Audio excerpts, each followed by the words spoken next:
इंद्रमती अकुलाय। एक समय एक चंद्र विजय नाम का राजा था। उसकी इंद्रमती नाम की रानी थी और वह बहुत भक्तिनी थी। इतना सुख हो करके भी जो परमात्मा की तरफ में भगवान की भक्ति में लगे होते हैं वह पुण्यात्मा विशेष होती है। उसने एक गुरु बना रखा था। गुरु ने ये कहा था कि भगवान विष्णु, भगवान शिव की भक्ति करनी चाहिए, 68 तीर्थों पर जाना चाहिए, एकादशी का व्रत रखना चाहिए। तूने पिछले जन्म में बहुत पुण्य कर रखी है, घने धर्म कर रखी, जिस कारण से तू रानी बन गई।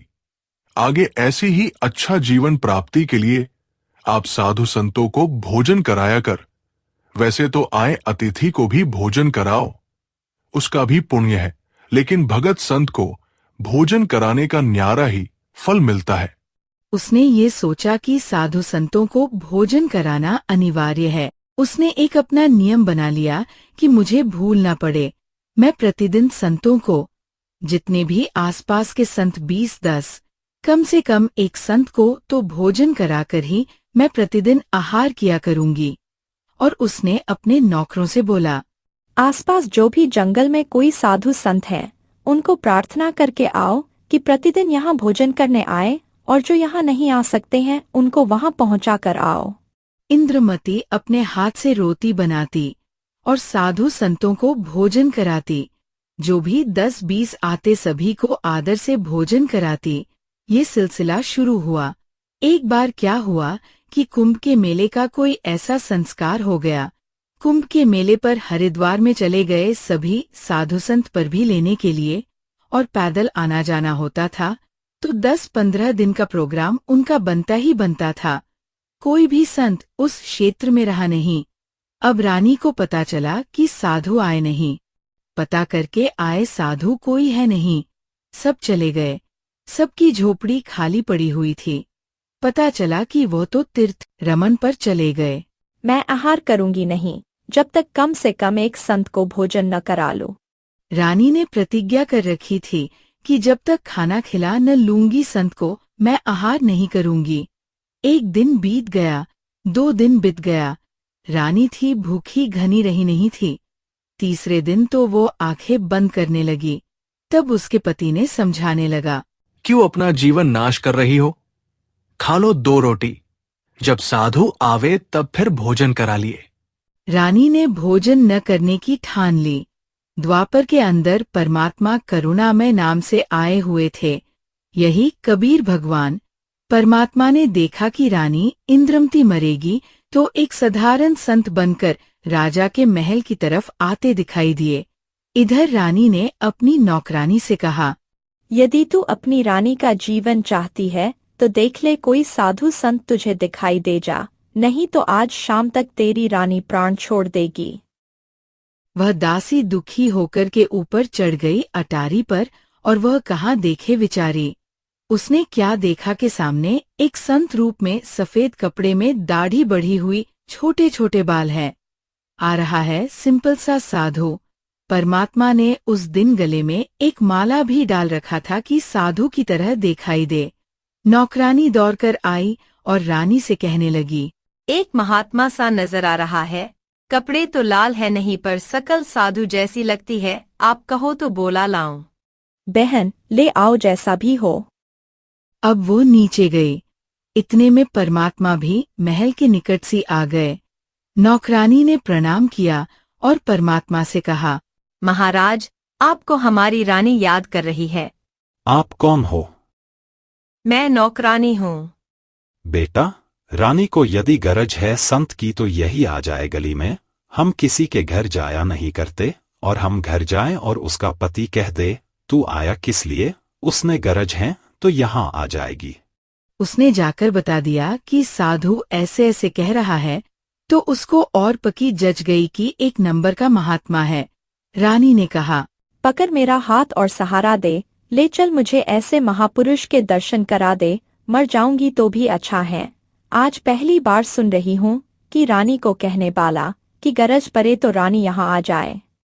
रानी जाकर देखा तो चेहरा विश्व में सबसे सुंदर थे कबीर भगवान, और चरणों में मत्था टेका और कहा, महाराज, भोजन कीजिए, आहार कीजिए। चल बेटा, आहार कर लेते हैं। बैठ गया जाकर, एक आसन लगा दिया। रानी ने दुखी सूखी होकर नौकरानी के सहयोग से स्वयं भोजन बनाया और कहा, महाराज जी, भोजन पाओ, आहार कीजिए। बेटा, आप इतना कमजोर क्यों हो? कोई रोग है आपको क्या? मैं प्रतिदिन एक साधु को भोजन कराकर भोजन करती थी, संत रहे नहीं क्योंकि वह कुंभ के मेले में स्नान के लिए चले गए।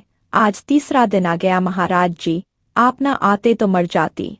भोजन परमात्मा के पास रखा तो परमात्मा ने कहा, बेटी, मेरा शरीर भोजन करने का नहीं है। मैं तो खाऊं या ना खाऊं, सदा एकरस रहता हूँ। जी ठीक है, भोजन नहीं खाओगे तो मैं भी नहीं खाऊंगी। मरना मंजूर है मुझे, मरना ही मुझे उचित है। मैं अपना प्रतिज्ञा भंग नहीं कर सकती। ठीक है, ला बेटा, भोजन कर लेता हूँ। परमात्मा ने भोजन किया। फिर रानी से पूछा, बेटा, आपको यह हट किसने बताया? मैंने गुरुजी बना रखे हैं। हमारे गुरुजी बहुत अच्छे हैं। क्या साधना करते हो? श्री विष्णु जी की, श्री शंकर भगवान की, शेरावाली माता की और एकादशी का व्रत करती हूँ और तीर्थों पर भी जाती हूँ। परमात्मा ने अपना ज्ञान समझाना शुरू किया और बोला, बेटी, विष्णु की पूजा करती हो? कहाँ जाओगे और कितने दिन रहोगे? वह तो जितना धर्म मेरे होंगे उतने दिन रह लूंगी, फिर कहाँ जाएंगे पता नहीं। जो साधना आप कर रही हो, पुण्य दान कर रही हो, वो ठीक है।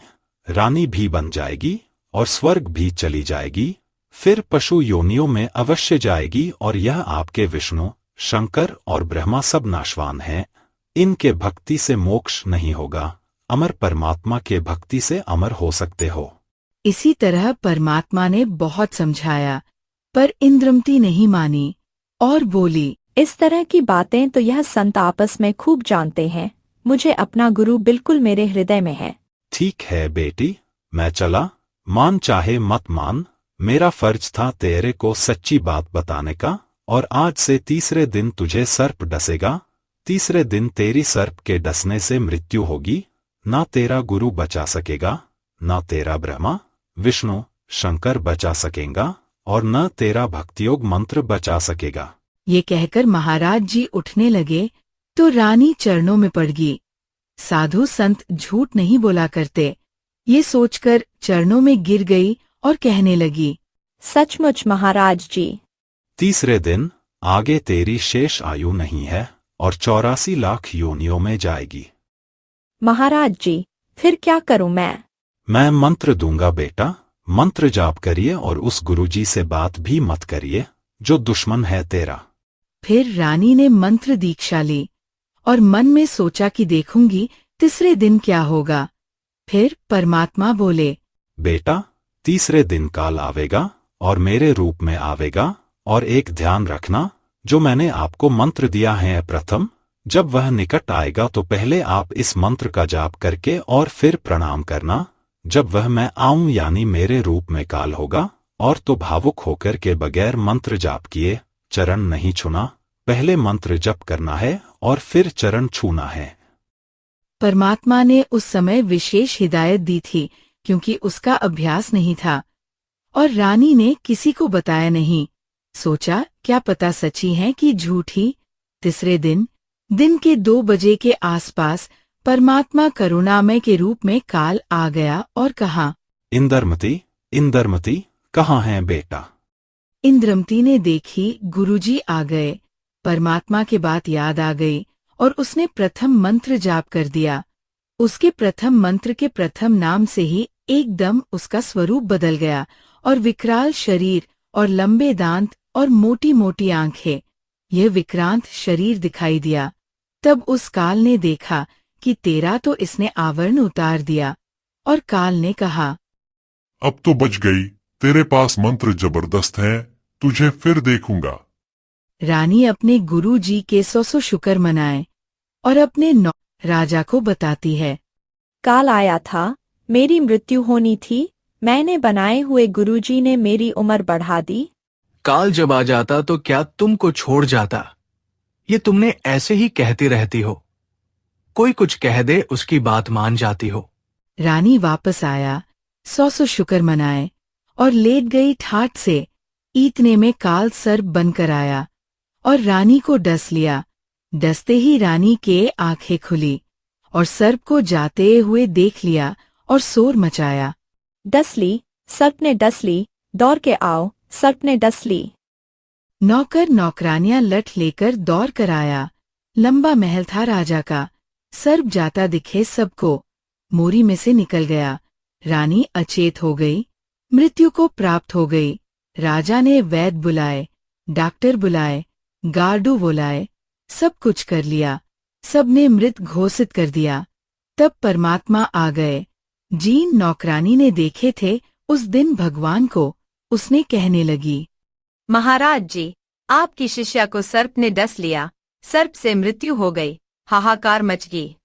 तब परमात्मा ने एक बहाना सा करा, मंत्र सा बुदबुदाया और कहा, उठ बेटी। 1 सेकेंड में रानी खड़ी हो गई। बोलो सद्गुरु देव की जय। डसी सर्प ने जब जा पुकारी, इंद्रमती अकुलाय। डसी सर्प ने जब जा पुकारी, इंद्रमती अकुलाय। आपने तुरंत करी सहाय बेरूली, मंत्र सुनाने वाले आपने तुरंत करी सहाय बेरूली। मंत्र सुनाने वाले धन धन सतगुरु सत कबीर। भक्त की पीड़ मिटाने वाले, भक्त की पीर मिटाने वाले धन धन सतगुरु